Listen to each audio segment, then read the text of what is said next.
भगवान राम और सबरी की भक्ति की कथा भारतीय संस्कृति में निष्काम प्रेम, सच्ची श्रद्धा और समर्पण का अद्भुत उदाहरण मानी है। यह कथा रामायण के अरण्य कांड में आती है और बताती है कि ईश्वर को पाने के लिए न तो जाति, न ज्ञान, न वैभव की आवश्यकता होती है, बल्कि हृदय की पवित्र भक्ति ही सबसे बड़ा मार्ग है। सबरी मतंग ऋषि की शिष्या थी।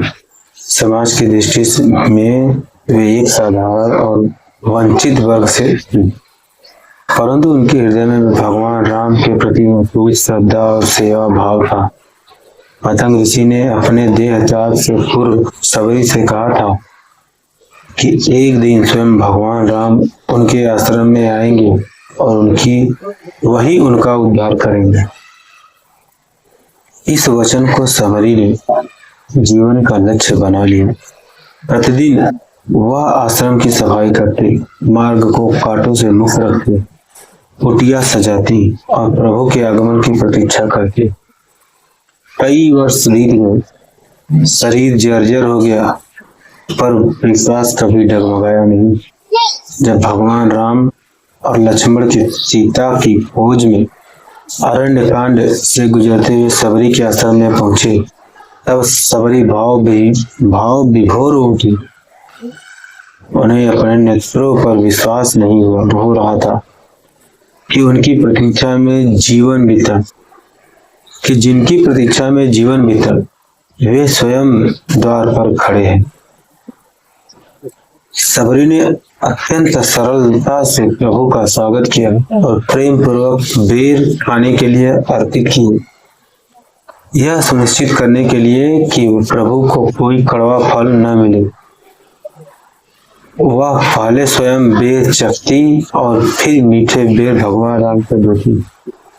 लोक मर्यादा की दृष्टि से यह अनुचित था, परंतु भगवान राम ने सबरी की भावना को देखा, न कि वह आचार को। उन्होंने प्रेम से वे बेर स्वीकार किए और कहा कि ऐसी निष्काम भक्ति उन्हें अत्यंत प्रिय है। सबरी की आंखों से आंसू की धारा बहने निकली। उनके जीवन की साधना पूर्ण हो गई। इसके बाद भगवान राम ने उन्हें नवधा भक्ति का उपदेश दिया और सबरी ने प्रभु का ध्यान करते हुए शरीर त्याग दिए। यह कथा हमें सिखाती है, ईश्वर भाव के भूखे हैं, दिखावे के नहीं।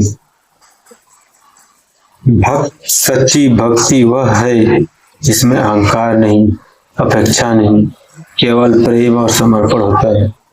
सबरी की कथा आज भी हमें यह प्रेरणा देती है कि यदि श्रद्धा निष्कपट हो तो प्रभु स्वयं भक्त के द्वार पर आते हैं और भक्ति की कसौटी सामाजिक मान्यताओं से नहीं, हृदय की शुद्धता से होती है।